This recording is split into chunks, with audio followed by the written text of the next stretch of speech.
journalists like CNN's Christiane Amanpour ramping up rhetoric, telling Americans she could be thrown in jail for reporting the truth about the real Donald Trump. Never in a million years could I have imagined myself on this stage in New York really appealing for the safety and the freedom of the American press.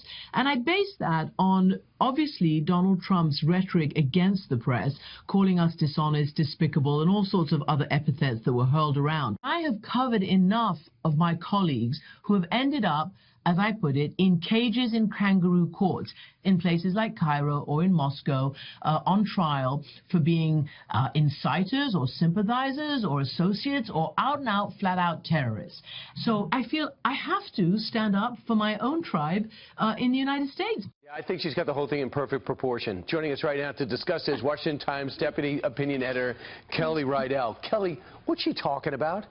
Oh, my goodness. If this isn't hyperbole, just ramping up rhetoric that is just undeserved and underwhelming. What she really should do, which Christiane Amanpour really should be doing, is evaluating why Americans' trust in journalism is at an all-time low. According to Gallup, 7 in 10 Americans mistrust the media. Now, this is in comparison to after Watergate in the 70s, where 72% of Americans trusted the media. So she really needs to have some self-reflection on why Americans mistrust the media, and let me just tell you why.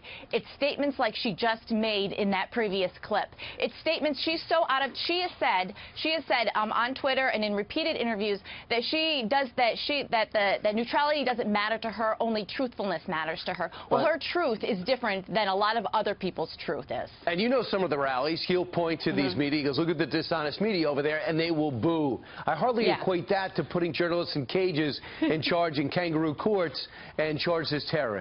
Well, it's absolutely unbelievable. Now, where she gave her speech a couple weeks ago was at the Committee to Protect Journalists. And this is about international journalists going into the war zone, putting their lives on the line to report the truth. Now, this is very admirable. Since 2001, there was 37 journalists killed overseas.